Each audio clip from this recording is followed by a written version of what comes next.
Jovem.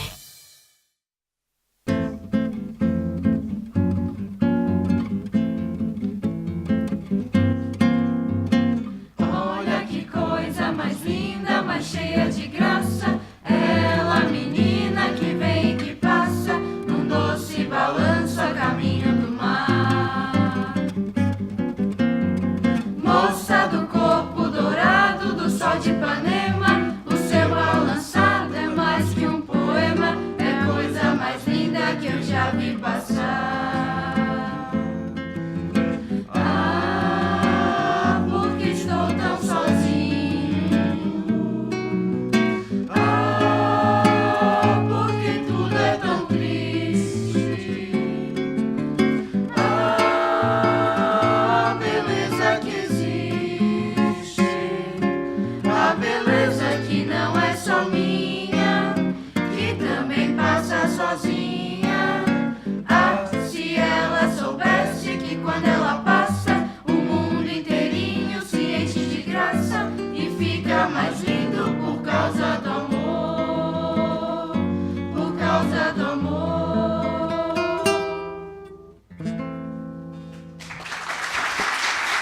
Olá, Santa Catarina! Estamos começando mais um programa Fala Jovem, numa iniciativa da Escola do Legislativo Deputado Lício Mauro da Silveira, em parceria com a TVAL, sempre sintonizado no canal 16 da NET. E hoje nós estamos aqui no auditório do colégio, do curso e colégio Tendência, no centro de Florianópolis, trazendo principalmente os alunos do terceirão do colégio, trazendo também os nossos especialistas, porque hoje temos aí um tema muito importante e que deixa muito de vocês de cabelo em pé durante essa reta aí de terceirão nas escolas e também nos cursos aí de Florianópolis e também por todo o Brasil.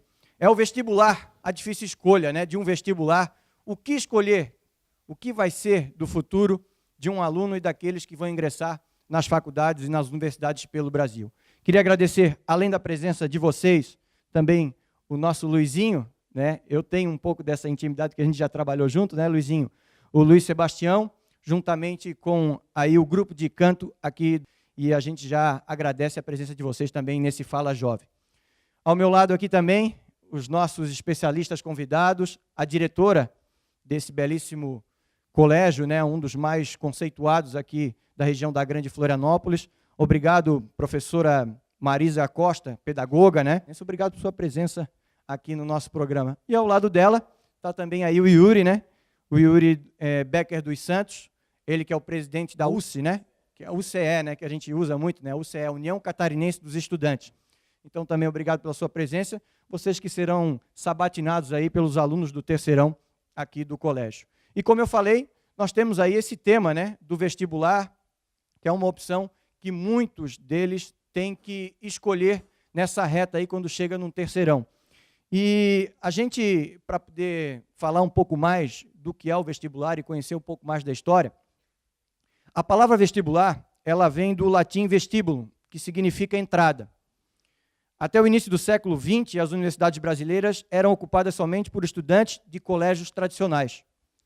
Com o aumento da procura, ultrapassou o número de vagas disponíveis. O então ministro da Justiça daquela época, o Rivadavia Cunha Corrêa, instituiu o vestibular no Brasil em 1911. Então, aí já passou mais de um século, né? São mais de 100 anos que foi incluído o vestibular aqui no Brasil. E essa denominação, vestibular, só surgiu em 1915. O decreto 11.530, desse mesmo ano, acabou instituindo, então, esse nome para o vestibular. As provas não eram somente escritas, tá? Eram provas também orais, muito mais complicadas na época. Também nos anos 60 surgiram aí os primeiros cursos pré-vestibulares, que hoje já fazem parte principalmente dos estudantes do terceirão. A partir da década de 70, aí a gente teve algumas alterações que foram sendo inseridas dentro desse intuito de melhorar cada vez mais o processo de seleção, que aí vocês conhecem muito bem, que é pesos de questões, tem o peso nas disciplinas, redação, Enem, o sistema de cotas, que também a gente vai debater um pouquinho depois. Então, tudo isso foi criado para que, inclusive, aí, as pessoas pudessem ter mais facilidade para poder prestar o seu vestibular. E hoje a gente tem, né, professora, né, Yuri, a gente tem também muitos pré-vestibulares online, já que a moda é a internet, são as redes sociais, todo mundo está conectado hoje, então não poderia ficar de fora também esse serviço online. E também tem um serviço à distância e aqueles que são gratuitos para as pessoas que não podem pagar. E eu aproveito, né, já a oportunidade, conversando com a senhora, como é que a senhora vê esse sistema atual hoje, que é o do vestibular, esse que os alunos vão prestar no final do ano, esse que está em vigência, a senhora acha que é eficiente, está funcionando realmente? Bastante complexo, mas eu ainda considero o sistema injusto. Injusto à medida que ele vai fazer uma seleção necessária em função de um limite de número de vagas. Talvez, se a gente parar para pensar na carga tributária que o povo tem, o acesso ser tão restrito, ele é, na minha opinião, injusto. Infelizmente, necessário, é o único que a gente conhece.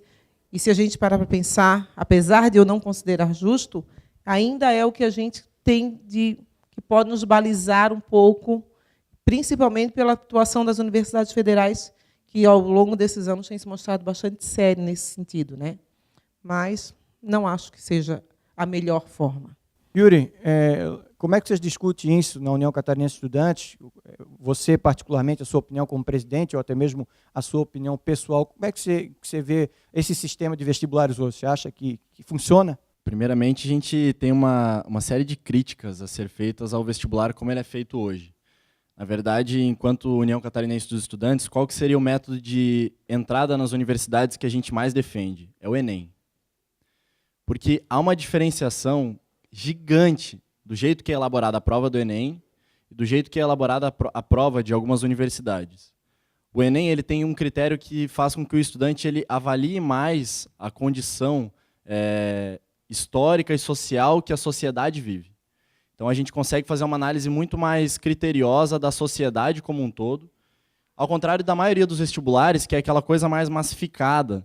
A gente tem que decorar, decora muita coisa, decora muita fórmula, muita decoreba. E aí acaba que o Enem vem para solucionar esse problema, para fazer com que o estudante realmente aprenda. Porque se a gente parar para ver, quando eu estava no ensino médio, principalmente, eu me matava de decorar forma, de decorar fórmula, de decorar datas e assim por diante. E, na verdade, a gente fingia que estava aprendendo, os professores fingiam que estavam passando conhecimento, quando, na verdade, era aquela coisa de decorar para passar no vestibular. Então, na verdade, esse papel do vestibular, além de como a professora comentou, como a diretora comentou, de restringir muito as vagas, o vestibular ele também faz com que o estudante ele se torne um robô. Eu sentia isso quando estava no ensino médio, onde a gente tinha que, por exemplo, se vai estudar para o vestibular de uma universidade que não tenha o Enem, vamos supor que é a universidade que o curso que eu quero só vai ter na Universidade Federal de Pernambuco. Já começa que o estudante vai ter que se deslocar até Pernambuco para fazer o vestibular, então já gera uma série de dificuldades. Com o Enem, não. Com o Enem e com o SISU, que é o Sistema de Seleção Unificada, se você quer entrar numa universidade do Nordeste, do Norte, do Centro-Oeste, do Sudeste, você faz. Você faz aqui em Florianópolis a sua prova, então isso facilita muito a vida do estudante. Não só na prova em si, mas por todo esse critério de logística e tudo mais, que te dá 1 milhão de alternativas maiores do que se fosse o vestibular massificado, cada universidade por si e assim por diante. Obrigado, Yuri. Obrigado também, professora. Lembrando que você que está acessando agora, sintonizando através do canal 16 da NET, através também da TVA, o programa Fala Jovem, hoje está falando sobre vestibular, conversando com os especialistas e também com os alunos do terceirão. E já que vocês estão aqui, vamos começar então essa sabatina, essas perguntas, para a gente saber um pouquinho mais do que vocês pensam e quais são as dúvidas que vocês têm. Já tem alguém aqui? Essa menina, como é seu nome? Isabela.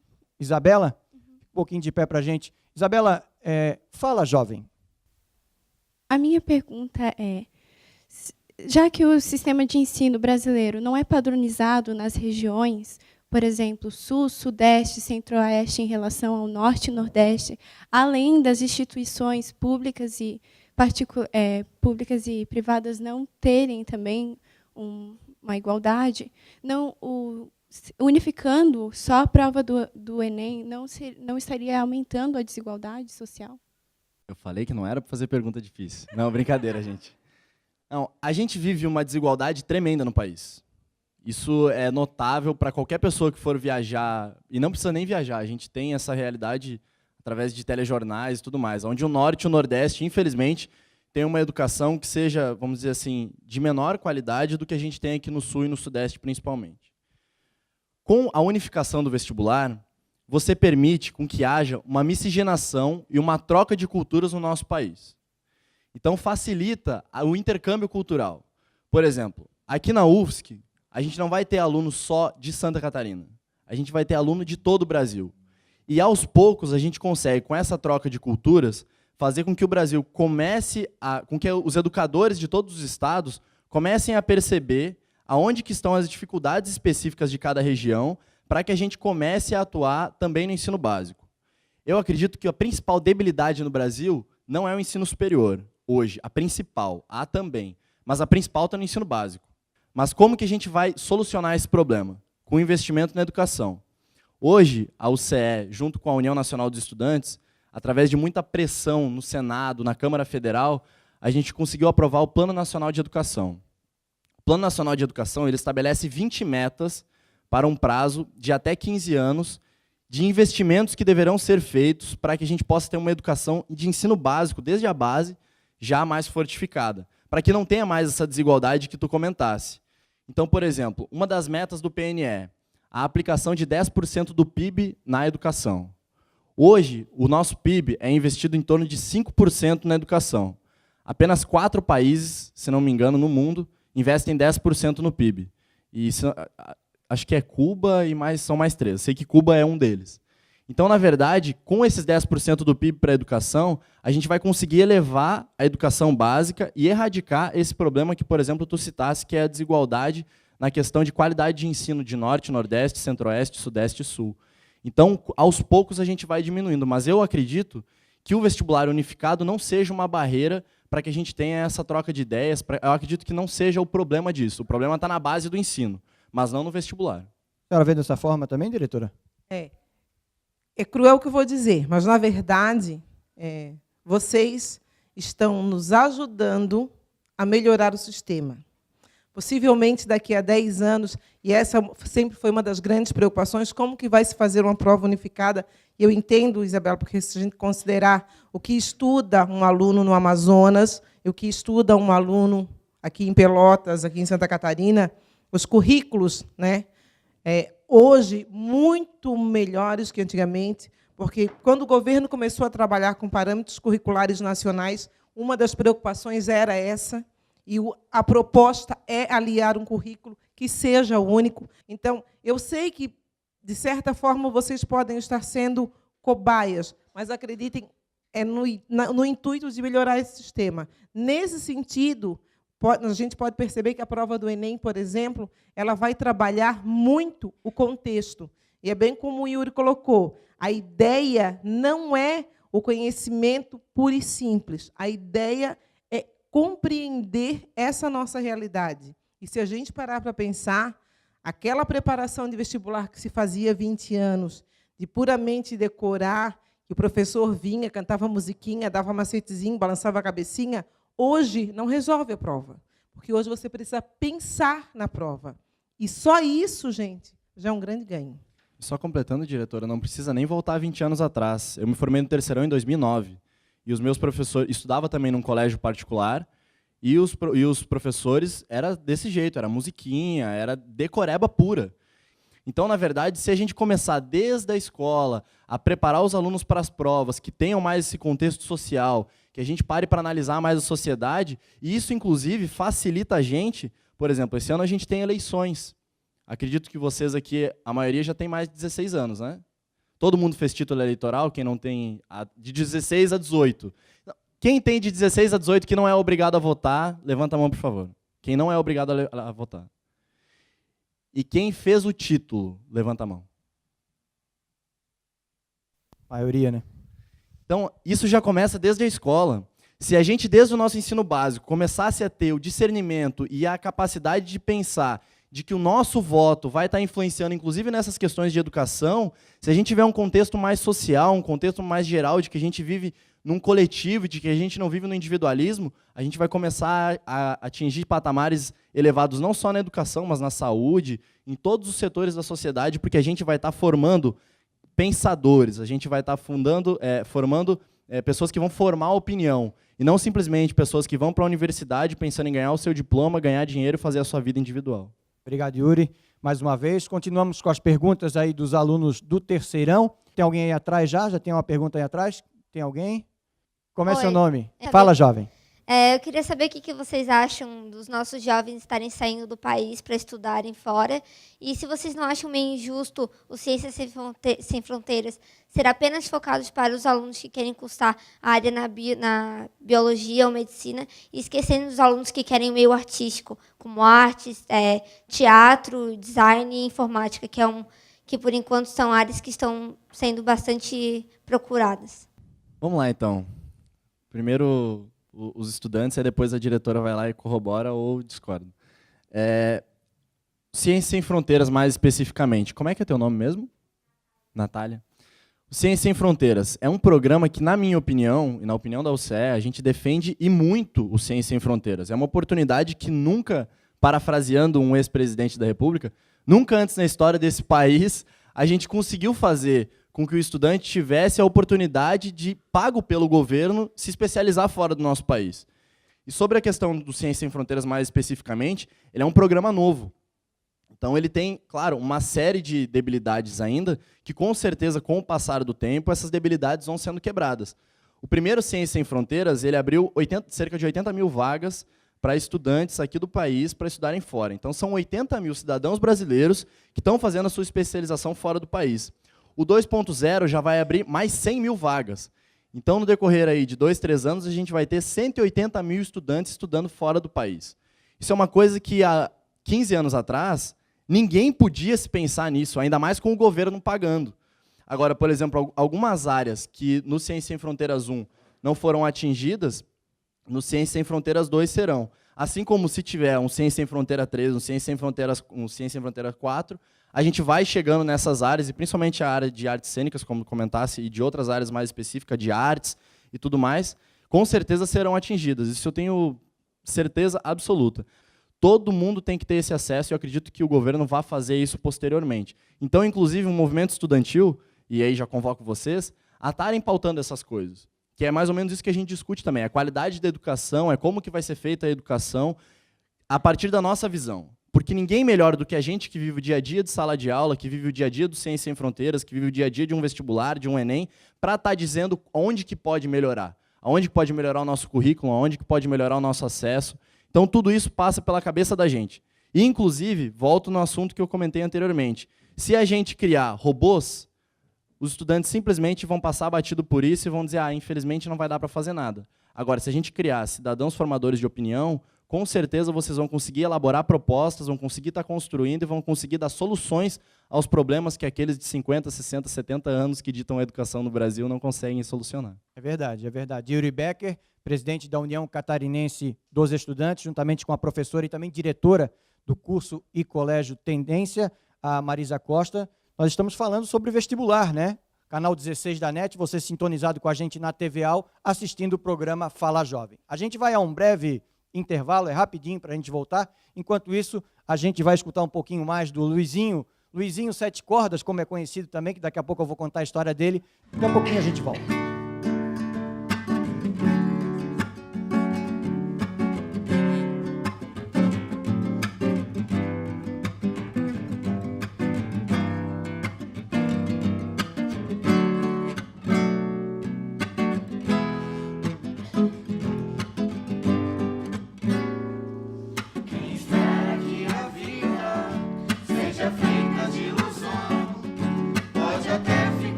Você pode escolher.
isso aí, estamos de volta com o programa Fala Jovem, sempre sintonizado no canal 16 da NET, da TVAL.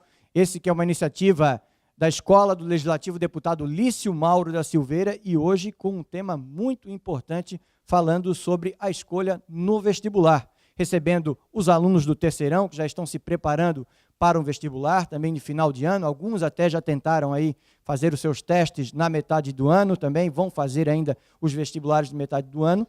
Nós estamos recebendo a diretora do colégio, que é professora, pedagoga também, a Marisa Costa, e o Yuri Becker, ele que é o presidente da União Catarinense dos Estudantes. E a gente vai continuar com essa sabatina, saber os questionamentos de vocês, as perguntas, falar um pouquinho mais sobre esse trabalho que é o vestibular, esse estudo, essa maneira que as pessoas encontram para poder acessar as universidades e também as faculdades pelo Brasil. Você tem já pergunta aí? Como é seu nome? Jean, fala, jovem. A minha pergunta é, eu quero saber a opinião de vocês sobre o regionalismo presente nas provas das universidades pelo Brasil.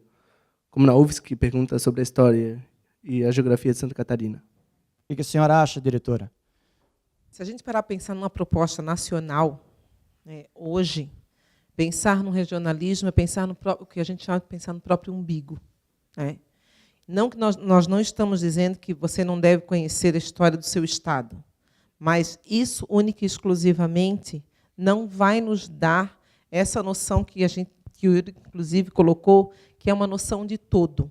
Na minha opinião, quando a gente trabalha, como até há pouco tempo a UDESC trabalhava, né, uma prova puramente específica, então quem vinha de fora tinha que fazer aulas particulares sobre a história, a geografia de Santa Catarina, e até que ponto esse conhecimento específico realmente é fundamental na formação dos profissionais e principalmente dos cidadãos que a gente procura. Então, acredito, e volto a dizer, percebe-se claramente que o governo tem trabalhado muito todo o sistema para que ele seja um sistema único, né, para que a gente tenha acesso, porque, fundamentalmente, faz muita diferença a gente saber qual o pico mais alto do estado de Santa Catarina, ou faz muito mais diferença a gente saber qual é a situação de viver em Santa Catarina, de viver no Acre, de viver no Amazonas, e, principalmente, o que esses profissionais vão poder melhorar a qualidade de vida. Então, nesse sentido, cada vez mais eu acredito que o regionalismo puro e simples vai ser abandonado, até porque não é a proposta, inclusive, do Enem, que é o que o governo propõe. E, na minha opinião, quanto mais a gente pensar num país, é um país de dimensões continentais, que maravilha! Então, vamos cada vez mais trabalhar essa diversidade, né? Saber que o Morro da Igreja é o ponto mais alto de Santa Catarina, qualquer um senta e decora em 5 minutos. Agora, pensar como se vive aqui é outra coisa. Yuri, deixa eu até te perguntar dentro desse próprio tema, você acha que os cursos à distância, eles funcionam para aqueles que estão estudando, aqueles que estão pensando em prestar o vestibular? Qual é a tua avaliação com relação a isso? Tu dizes os cursos pré-vestibulares ou já os cursos de ensino superior? Não, os cursos pré-vestibulares, aqueles à distância, que hoje tem muito aí que a gente vê, né? Olha, se a gente tiver algum tipo de fiscalização em cima dos cursos de ensino à distância, e aí, na verdade, eu vou fazer a minha fala englobando tudo, desde o curso pré-vestibular até propriamente o ensino superior à distância. O ensino à distância hoje no país, ele é uma realidade. A gente não pode mais fugir disso. A gente convive cada vez mais, o número de universidades, principalmente privadas, com matrículas de ensino à distância, vem crescendo fundamentalmente nos últimos anos. Agora, qual que é a nossa opinião? A gente tem que ter uma fiscalização e séries de indicativos que demonstrem se esses cursos realmente não estão pura e tão somente iludindo o estudante. Porque é muito simples a gente chegar em casa, acessar a internet e estudar. Beleza, a apostila lá, o professor que está dando aula para 5.000 pessoas ao mesmo tempo, mas e qual é a qualidade que a gente está tendo? Realmente está atingindo o objetivo de ensinar o estudante? Ou pura e tão somente tem uma pessoa lucrando com o valor que está sendo pago? Porque, por exemplo, qual que é a diferença fundamental de uma universidade que dá ensino presencial para uma universidade que dá ensino à distância? Custos. Custos. Você paga muito mais você, dono de universidade, ou enfim, reitor, você paga muito mais se você tiver um professor presencial. O professor presencial tem capacidade de dar aula para 50, 60, no máximo estourando, mas não é a realidade de Santa Catarina, para 100 pessoas se tiver equipamento de microfone, som, áudio e tudo mais. Agora, o professor de ensino à distância está ali na cabinezinha dele, aquela videoaula pode ser passada para 5.000 pessoas, a mesma aula. Então, na verdade, está indo justamente naquilo que a gente estava falando no início. Está massificando cada vez mais o pensamento como se todo mundo pensasse da mesma forma. Não, a gente tem que saber a realidade de cada um. Então, eu tenho uma série de críticas a fazer ao ensino à distância. Óbvio, nós da União Catarinense de Estudantes não somos contra o ensino à distância e a nossa ideia não é fechar todos os cursos de ensino à distância, não. Agora, o que a gente pretende fazer? Que tenha qualidade de ensino. Obrigado, Yuri. Esse é o programa Fala Jovem, você acompanhando a gente pelo canal 16 da NET, através da TVAL, numa iniciativa da Escola do Legislativo Deputado Lício Mauro da Silveira. E se você que está em casa quer levar o programa Fala Jovem para a sua cidade, você pode entrar em contato com o pessoal da nossa produção. O telefone está aí na sua tela. Você pode olhar o telefone aí, liga para a nossa produção, ou você também pode entrar em contato através do e-mail, que é produção, sem cedilha, @alesc.sc.gov.br, também está aí na sua tela, você pode, tanto pelo telefone quanto pelo e-mail, você leva então o programa Fala Jovem para a sua cidade. E hoje nós estamos em Florianópolis, na capital, e vamos a mais questionamentos. Como é seu nome? Júlia. Júlia, fala, jovem. Então, essa resistência de grandes universidades, como a USP, como a UFSC, de aceitar o Enem como entrada para o jovem, é uma questão política? Primeiramente, que a UFSC já está mudando de ideia. Recentemente, a reitora, inclusive, a gente já teve notas da reitoria, inclusive, perante a isso, de que a UFSC está com a tendência de deixar 100% o Enem. Hoje, a gente tem em torno de 30 universidades ou 35 universidades públicas que são 100% o Enem para ter o acesso à universidade. Então, a UFSC aqui já está com esse viés de vamos pelo Enem. Agora, a USP, vamos lá. A USP, ela é estadual. Ela é uma universidade do estado de São Paulo. O governador lá é o Geraldo Alckmin, do PSDB. O projeto do Enem é do MEC, Ministério da Educação e Cultura, que é do governo federal, que é do PT. Então, pode ser, não estou dando certeza porque eu não sei qual é a situação, mas pode ser que, muitas vezes, por política, e para não ratificar o que o governo federal faz, alguns governos sejam contra. Aproveitando que você falou da UFSC, a Universidade Federal de Santa Catarina, lembrando que no meio desses estudantes que estão aqui do terceirão, existe podemos dizer assim, um menino, né? Porque com 16 anos de idade, ele acabou prestando o vestibular aqui em Florianópolis, nas duas maiores instituições, na UFSC e na UDESC, o Vitor Douzan Garcia, que agora já está com 17 anos, completou agora há pouco, no mês de julho, mas ele acabou passando nos dois vestibulares, teve aí o primeiro lugar na UDESC e o segundo na UFSC, e ele é aluno do terceirão. E a nossa produção foi atrás dele para conhecer um pouco mais do dia a dia, saber como é que funciona o dia a dia de um crânio, podemos dizer assim, já que ele é um aluno de apenas 17 anos de idade, que prestou o vestibular para ver como funcionava e acabou passando nos dois. Acompanhe um pouquinho o vídeo que foi produzido pela gente. Meu nome é Vitor Douzan Garcia, eu tenho 17 anos, eu moro aqui em Florianópolis há 10 anos, mais ou menos. Eu vim para cá em 2004, eu morava em Joaçaba, nasci em Luzerna, nunca morei lá, sempre morei em Joaçaba e depois vim para cá. Meu nome é Antônio Alexandre Cordioli Garcia. Eu me chamo Selmara Douzan Garcia. Eu acordo e eu prefiro dormir a ficar me arrumando, perder tempo, tipo, café da manhã, o tempo mínimo possível, assim, quanto mais eu puder dormir, melhor. Então, é uma correria para sair de casa. Aí eu venho pra cá com a minha irmã, meu pai traz a gente até a escola. Tem a aula até o 12h20, começa bem cedo, 7h30, 12h20. A gente tem a aula, depois sai e sempre tem alguma coisa à tarde. A minha primeira inscrição pro vestibular foi no primeiro ano, no final. Foi mais como uma experiência ou brincadeira, tava todo o pessoal ali da escola se inscrevendo, o pessoal do segundo ano também. Eu me inscrevi para Química, tanto na UDESC quanto na UFSC. Eu passei nos dois. No ano seguinte, no meio do ano, para a UDESC, fiz para Engenharia Mecânica, aí eu passei em 7º lugar. A UDESC desse meio ano, que foi ano passado, no final, Eu fiz para engenharia do petróleo, eu passei sem nada especial. Aí depois teve a UFSC, no ano passado, eu fiquei em segundo lugar em medicina. E agora, o último DESC que teve, de meio de ano, é o DESC de inverno, eu fiquei em primeiro lugar para engenharia do petróleo.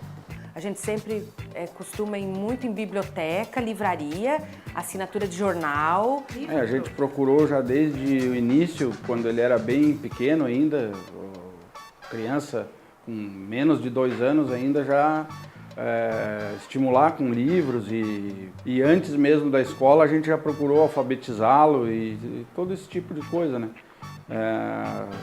Brinquedos, tudo, mas sempre essa parte aí de leitura.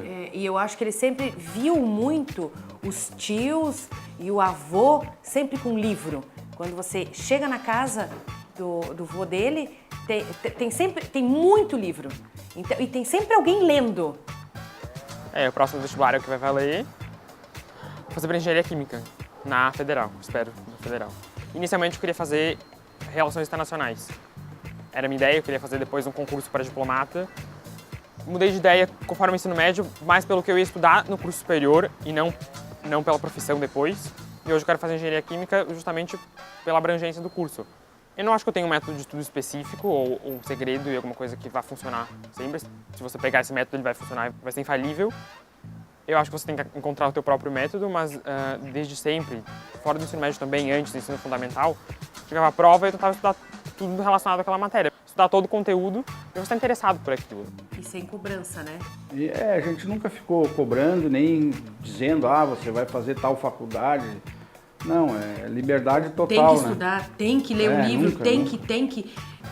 Próxima data do vestibular, ali um mês antes, o mês final, eu preferi no ano passado diminuir o ritmo. Eu estudava em casa, mas menos, mais tranquilo. Diminuir a pressão ali quando você está quase chegando na data. Eu acho que para a redação é importante sim que você esteja informado, que você conheça o tema de que você vai falar. Para isso você tem que ler. E a leitura vai ajudar tanto você saber do que você está falando justamente, quanto a saber escrever de um assunto que você não conhece, ou que conhece muito pouco. Então, se vier uma proposta de redação única, como foi no Enem do ano passado, que era a lei seca, não sei muito sobre a lei seca, sei pouco, mas você sabe escrever. Então, você vai conseguir escrever uma redação, um texto bom, com o pouco de informação que você tem, puxando de história. A história é uma coisa que ajuda muito na redação. Você pode citar fatos da história e criar uma linha na hora de fazer o texto. Meu relacionamento com meus colegas é tranquilo.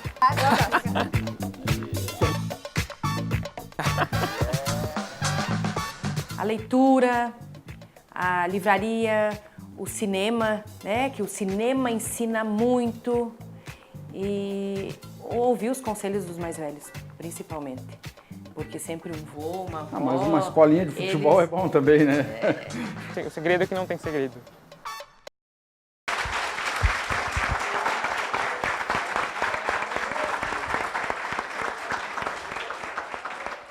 Tá aí o vídeo do Vitor Douzan Garcia, 17 anos de idade. Esse aluno, né, fez o vestibular, passou aí na UDESC, passou na UFSC também, e ele com apenas 17 anos de idade, pena que não vai poder fazer a sua inscrição, né, porque não terminou o terceirão ainda, mas o que interessa na realidade é essa experiência e também essa oportunidade de fazer com que os seus colegas se espelhem nele no futuro, para que possam, quem sabe também no próximo vestibular, alcançarem aí as suas médias e chegarem até a universidade. Mas continuamos falando de vestibular, e se nós estamos falando de vestibular, ninguém melhor do que os alunos do terceirão para fazerem perguntas. Qual o seu nome? Leonardo. Leonardo, fala, jovem. Eu queria saber o que vocês acham de cotas para negros, quem criou, e se vocês não acham isso discriminação. Professora, vamos conversar com a senhora. O que será, né? Professora, mas a gente tá junto nessa. Tô quase lá, eu sou pardo. Vamos também lá. tem cota também. Quem vai te falar é um ser humano, ex-aluna da Universidade Federal de Santa Catarina. Toda a minha história de vida foi na escola pública. Eu nunca sentei num banco de escola particular. Na verdade, eu sentei 4 meses da minha vida para fazer um pré-vestibular. E sempre só trabalhei no ensino privado, nunca trabalhei na rede pública. Eu acredito que o sistema de cotas para negros ele pode tentar corrigir um pecado, um crime, um erro histórico que seja, Mas, na verdade, ele não resolve o grande problema, porque o meu problema não é que o negro tenha acesso à universidade. O meu problema é que todos os brasileiros tenham acesso a uma educação pública de qualidade. Então, talvez não esteja na cor a grande questão de se optar ou favorecer ou não favorecer. Se a gente parar para pensar, se todo mundo tiver uma educação de qualidade na base, não existe por que a gente criar um sistema de cotas, porque, na verdade, a gente está dizendo que nós não demos ao negro a educação básica que ele precisava para que ele pudesse concorrer de igual para igual. Mas, se a gente parar para pensar, a gente também não fez isso com grande parte da população do país como um todo, né? Então, o sistema, eu não vivi o sistema de cotas. Quando eu entrei na universidade, ou você passava, não tinha outra possibilidade. E esse é um assunto que mexe muito, né? Não só com os Muito, estudantes, mexe com os muito, pais com dos os estudantes, pais. com as comunidades, e por isso tem mais gente querendo fazer pergunta, né? Deixa eu aproveitar. Como é seu nome? Lara, Lara, fala, jovem. eu gostaria de saber a opinião de vocês sobre o Enem, sobre a prova em si. Se ela é uma prova ideal para ser o único método de ingresso nas universidades, se ela já está pronta para isso, porque, ao meu ver, na parte das humanas, ela é um pouco questionável, digamos assim. E nas exatas, eu acho que ela abrange muito pouco da matemática, da física, da química. A prova nem ao menos tem um formulário. Então, eu gostaria de saber a opinião de vocês sobre a prova em si do Enem. Yuri, o Exame Nacional do Ensino Médio, para quem não sabe o que é o Enem, fala um pouquinho dessa Só para tua constar que eu avaliação. queria responder a pergunta dele também, mas vamos deixar quieto. É porque vocês não sabem o quanto dá de discussão no movimento estudantil cotas. Sobre isso, né? Assim, é um dos assuntos, vamos dizer polêmicos aí, é um dos assuntos mais polêmicos na educação brasileira hoje. Esses dias eu estava conversando com um amigo meu que estuda na Federal da Bahia, inclusive ele faz medicina na Federal da Bahia. Esse que é o bom do movimento estudantil, você conhece gente do Brasil inteiro. E ele estava comentando que na Bahia, ele entrou em 2010 na Universidade Federal da Bahia, com 50 estudantes, tinha um negro. Um negro. Porque até então não tinha o sistema de cotas lá. Então você para ver que até nos locais onde a população eminentemente é negra, os negros não chegam na Universidade Federal. Não têm acesso ao ensino superior. Agora sim, concordo com o que a professora falou, de que ela é uma medida paliativa. Eu não quero cotas para sempre. Yuri, eu vou aproveitar, porque já que não conseguiu responder, não, mas vamos fazer o seguinte, nós vamos ao intervalo comercial, na sequência, na volta do bloco, ela vai retornar, vai fazer a pergunta de novo, e aí eu te dou a oportunidade para responder, tá bom? Fique sintonizado com a gente, canal 16 da NET, na TVA, o programa Fala Jovem, hoje direto do curso e colégio Tendência, alunos do terceirão, especialista, e agora, antes do intervalo comercial, a gente vai com mais um pouquinho do professor de música, o Luiz Sebastião, Luizinho Sete Cordas, para quem já conhece aí na cidade, daqui a pouco a gente volta.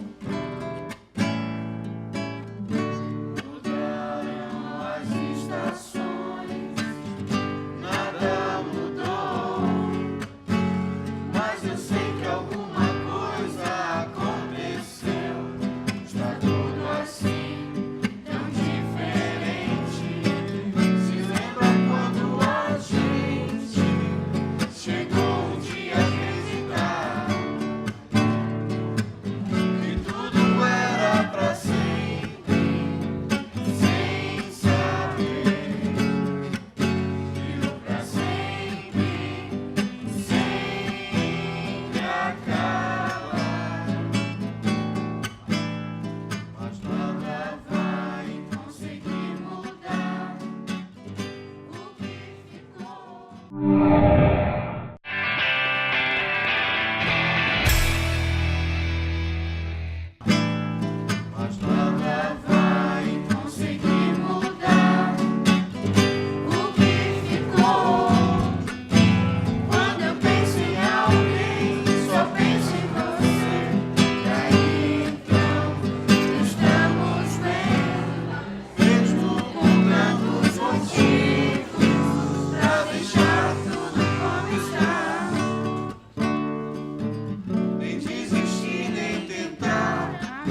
Estamos de volta com o programa Fala Jovem, sempre aqui pelo canal 16 da NET, um programa que é uma iniciativa aí da Escola do Legislativo, deputado Lício Mauro da Silveira, a parceria aí também com a TVAL.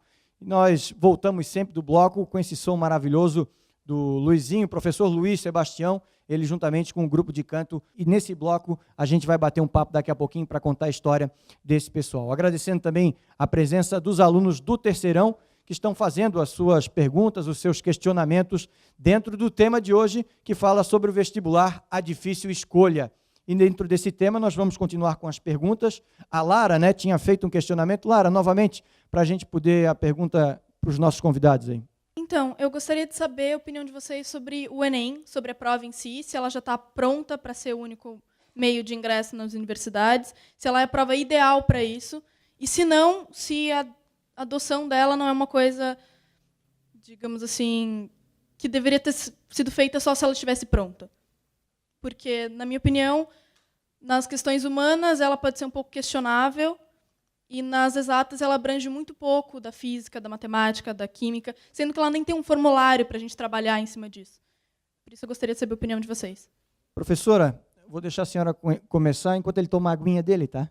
Assim, como todo sistema, a gente sempre acredita no aperfeiçoamento. A prova está pronta? Não, ela não está pronta. E foi como eu coloquei há pouco, assim, vocês estão nos ajudando a cada vez chegar a um sistema. No que se refere às exatas, eu, como professora de humanas, sou suspeita a falar, mas acredito que nenhum modelo que vocês conheceram até pouco tempo de pura decoreba, memorização e aplicação de fórmulas, nem a abolição completa do conhecimento sistemático, mas o meio termo entre eles, que eu acredito que é aonde nós chegaremos, né? Em relação à prova em si, se nós fôssemos esperar um momento em que tudo estivesse, nós não poderíamos, e é bem essa história, o país não tem tempo, o povo não tem tempo de esperar para até 20 anos todos os parâmetros estarem prontos. Nós estamos aprimorando, a cada ano a gente percebe que existe um avanço, sim, não está pronta, em vários aspectos ela pode melhorar e muito, mas ainda é melhor do que a decoreba da musiquinha. Disso eu não abro mão. Yuri. Inclusive, sobre a questão, ela está pronta. Você não tem como saber na teoria apenas. Você vai aplicando a prova, você vai vendo as debilidades e aonde que pode ser melhorado isso, inclusive na questão curricular da prova. Agora, volto a dizer, qual que é a principal melhoria que o Enem trouxe? É acabar com a decoreba, gente. Beleza, você pode até decorar algumas coisas, mas é importante que você tenha o domínio do conhecimento. Então, se a prova está pronta, eu acredito que não está 100% a prova. Tem muita coisa que pode melhorar. Não é o critério de corta da nota, ou então... Mas faz com que no dia a dia, aplicando a prova, você consiga ver aonde que tem que melhorar, o que tem que fazer para que a gente consiga chegar ao ideal. E quando as pessoas acharem que tem que chegar no ideal, vai poder melhorar mais um pouco, para que a gente consiga chegar à plena perfeição. Vou aproveitar um pouquinho, professora, e também o Yuri, presidente da União Catarinense dos Estudantes, quebrar um pouquinho o protocolo.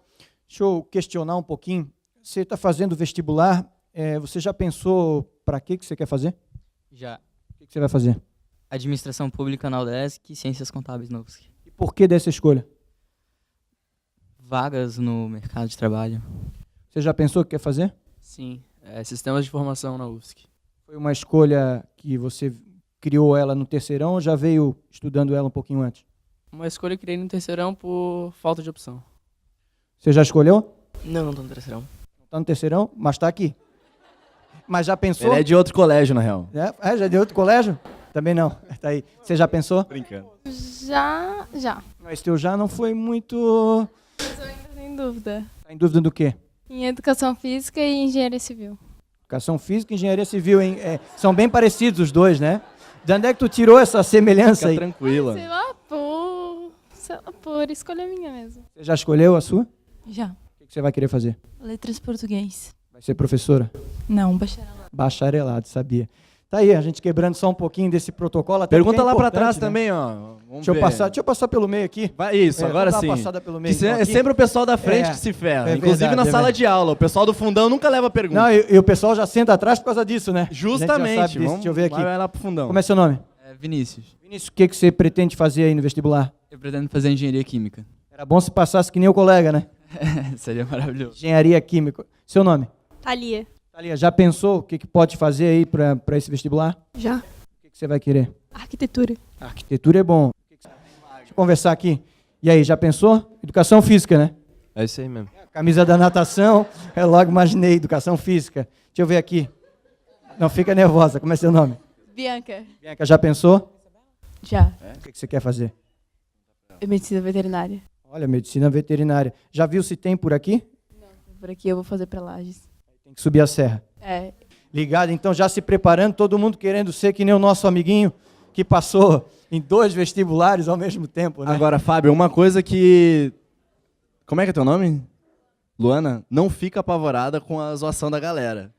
Isso é normal. Chega no terceirão, eu, por exemplo, eu tinha 4 opções de curso, escolhi a 4ª. A minha primeira era Peraí, ciência... antes de completar, ele Vamos tem lá. 21 anos e está na 7ª fase de Direito, tá? Aí a gente não tinha falado. Não, e olha que o movimento estudantil ainda me toma um pouquinho de tempo, bastante tempo. E por que eu fui questionar as pessoas com relação ao que pretendem, né? O que querem ser, o que vão fazer o vestibular? Porque existem algumas frases e alguns pensadores dizem que é importante que você faça aquilo que gosta. Então, porque vai acabar, além de trazendo financeiramente, de repente, bons frutos e lucros, vai estar tendo prazer naquilo que realmente teve intenção de levar para o resto da vida. E onde é que entrou a pedagogia, diretora, na sua vida? Como é que você chegou até se formar pedagoga? Na verdade, desde que eu me conheço por gente, o meu grande sonho sempre foi ser professora. E se você perguntar de todas as coisas que eu faço dentro da escola, o meu momento mais feliz é quando eu estou em sala de aula, dando aula. E é óbvio que isso não é comum. Normalmente as pessoas não sabem e têm dúvida, e tanto a prova disso é a evasão que a gente tem hoje, a desistência nos cursos de graduação, mas eu sempre amei dar aula, dou aula há 25 anos, e, se Deus permitir, quero dar mais uns 10 anos, e gosto muito do que faço, e acho que, primordialmente, quando eu comecei a minha vida e quando eu falei para as pessoas que eu ia ser professora, a primeira coisa que eu sempre ouvia, e esse é um raciocínio, professor é necessariamente pobre, né? Necessariamente pobre. Se você for feliz, talvez você também possa, e eu acho que ser muito bom naquilo que você faz. Pobre de dinheiro, mas rica de espírito, né? Mais ou menos por aí. Mais ou menos por aí. Para compensar. E ser muito feliz naquilo que você faz é, sim, um grande ganho. É verdade. Né? E, inclusive, hoje a gente tem métodos de especialização que há tempos atrás não se tinha. Então, essa história de que o professor vai ganhar mal. O professor pode fazer mestrado, doutorados, pesquisas e assim por diante, e começa a ter uma remuneração maior, inclusive. E, inclusive, eu, depois de terminar direito, quero fazer mestrado para dar aula na universidade também. Vamos lá, O então. ambiente de sala de aula, nada compara isso aqui, galera. É verdade. Nada se compara isso É aqui. verdade, ele tem razão, Yuri. Deixa eu aproveitar, tem mais perguntas aí na galera. Nossos alunos do terceirão. Quem é que está com o microfone aí? Como é seu nome? Naguissa. Naguissa. Então fala, jovem. Eu queria saber, afinal de contas, porque são oferecidas poucas vagas, assim, em termos de número, né? Para se ingressar no vestibular, na faculdade, porque, se você aumenta as vagas, você tem que, teoricamente, aumentar o mercado de trabalho para as pessoas poderem entrar nele também. Mas por que não se aumenta, então? Bom, mas vamos lá. Quem é que quer fazer engenharia? Qualquer tipo de engenharia, levanta a mão, por favor. Produção, civil, produção mecânica. Gente, a gente tem um déficit gigantesco de engenheiros no país. Estima-se que hoje faltam-se mais de 100 mil engenheiros no país para o mercado de trabalho. Mercado de trabalho há e muito. O problema, na verdade, se a gente formar cada vez mais profissionais, esses profissionais vão ter vazão. Vão ter onde trabalhar, isso em todas as áreas. Direito é uma área que abre 1 milhão de portas, tanto para concurso público, para advocacia, mestrado para dar aula, todas as áreas, no meu ponto de vista, até porque o ensino superior no país, volto a dizer, 10, 12 anos atrás, ele era muito restrito. E as profissões foram se desenvolvendo. O mercado de trabalho foi precisando de mais gente qualificada. Porém, as universidades não formavam tantas pessoas. A gente tinha uma realidade onde as universidades federais não tinham muitas vagas. A gente tinha um número restrito de universidades federais. E, para além disso, não havia o incentivo de que o estudante da escola pública entrasse tanto numa federal quanto numa particular. Então, isso criou um déficit gigantesco de profissionais com ensino superior no país. Antigamente, sei lá, 25 anos atrás, quem tinha um ensino superior era top. E não precisava de mais nada. Bastava um diploma de ensino superior, esse cara ia ganhar muito bem. Hoje, se você só tem o ensino superior, você já tem um certo decréscimo. Aí, agora, se você tem um mestrado, um doutorado, aí sim, aí hoje você é o top. Agora, espero eu que o ensino público chegue a tal nível que todo mundo aqui tenha a oportunidade, claro, que se quiser, de ter acesso a um mestrado, de ter acesso a um doutorado, depois um pós-doutorado, e assim vai crescendo. O mercado, ele nunca acaba. Ele vai sempre progredindo. Tem uma questão, acho que a gente tem que considerar, né, Guissa? Por que não existem mais vagas? Porque, na verdade, a formação acadêmica é cara. E se a gente parar para pensar, nós viemos de um histórico em que investimento em educação era uma coisa assim...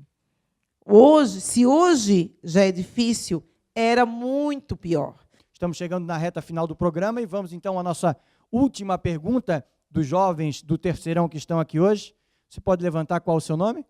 Meu nome é Mariana. Eu gostaria de saber a opinião de vocês sobre a pressão que é colocada nos alunos para que eles passem no vestibular. E essa pressão, como é que fica?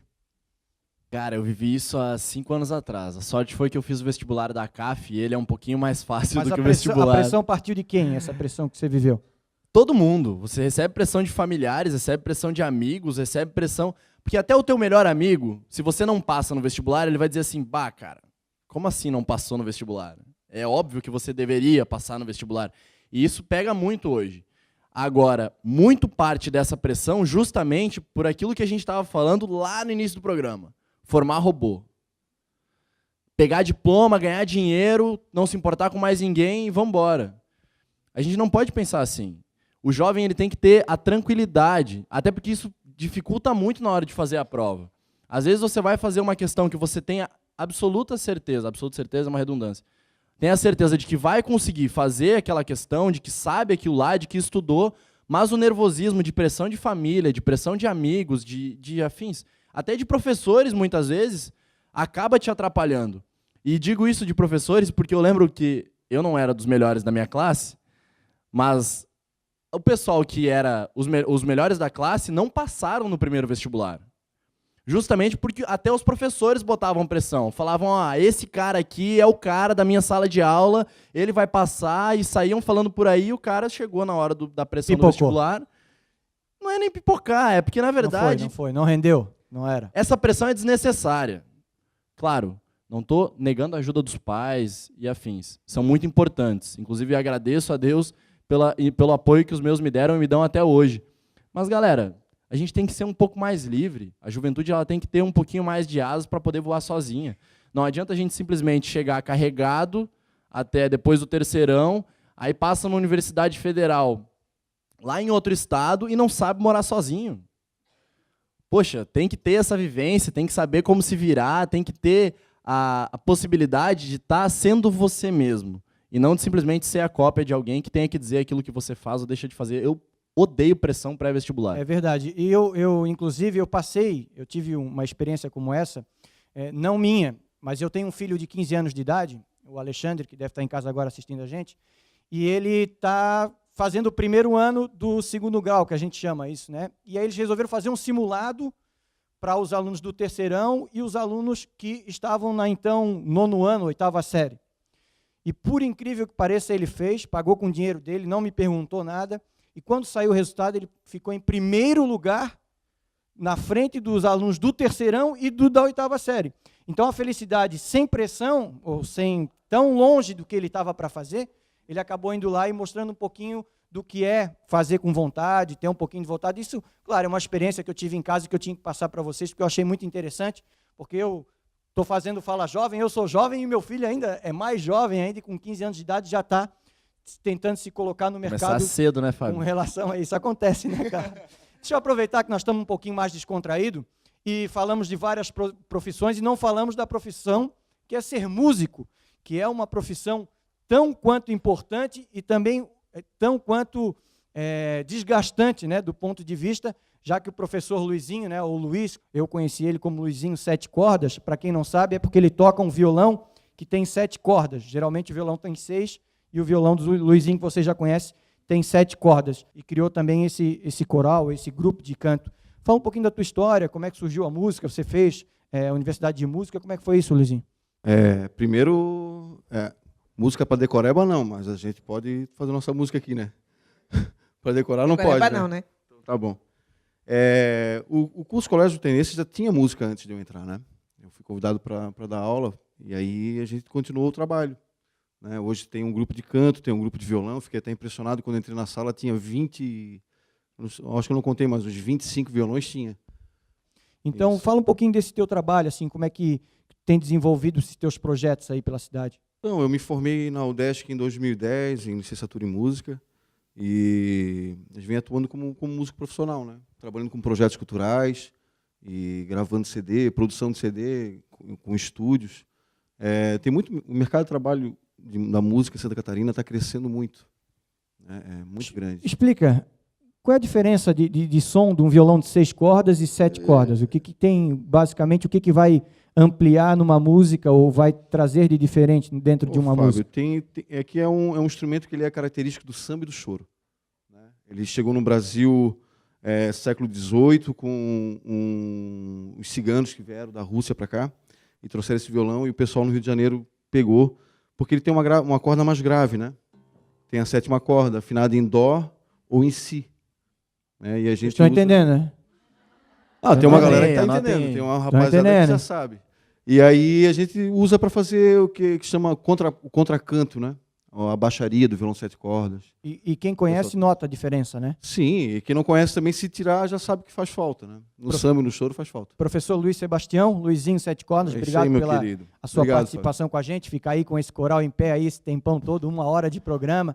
Daqui a pouquinho a gente vai finalizar o programa com vocês e nós estamos chegando na reta final de mais um programa Fala Jovem.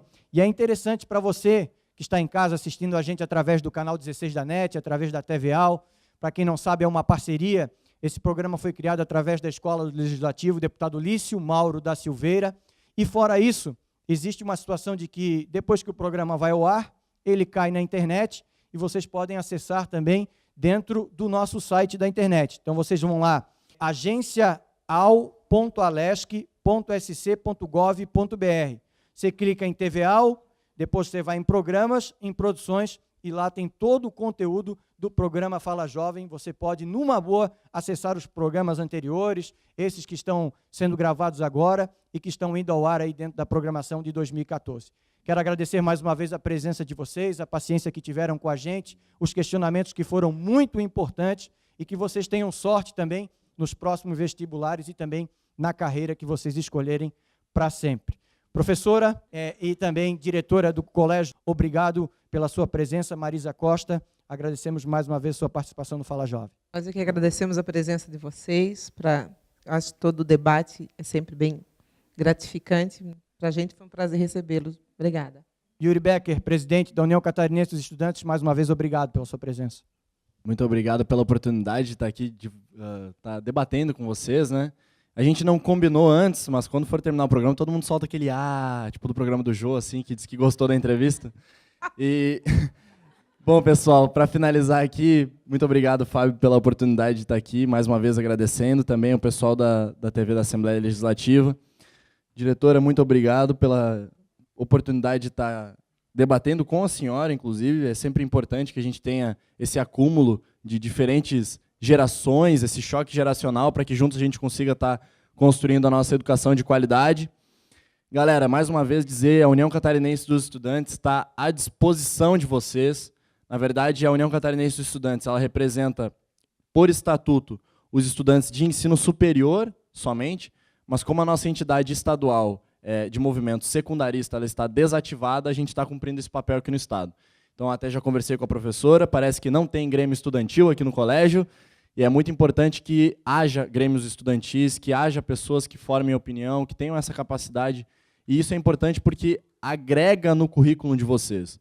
E o movimento estudantil sempre foi vanguarda e permanece sendo vanguarda dessas mudanças, e nós precisamos cada vez mais de jovens, assim como vocês, que participem do movimento estudantil. Então, muito obrigado pela oportunidade de estar aqui com vocês. Mais uma vez, obrigado aos nossos convidados, aos alunos do terceirão, professor também, o seu coral. E a gente vai finalizando com o Luiz Sebastião, Luizinho Sete Cordas. É verdade, mas tem mais. Durante a semana aí, nós teremos mais Fala Jovem aí na sua cidade ou também daqueles que fizerem solicitações. Luizinho e também o grupo de canto para a gente finalizar o programa de hoje, que teve como tema vestibular A Difícil Escolha. E nós aqui estamos finalizando mais um programa Fala Jovem. Fiquem com Deus e até o próximo programa. Canta, jovem.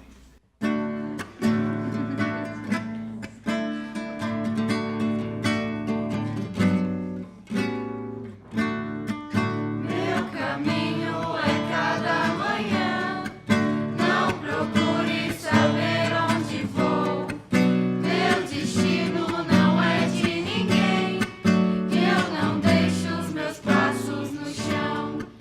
Se você não entende, não vê. Se não me vê, não entende. Não procure saber onde estou, se o meu jeito te surpreende.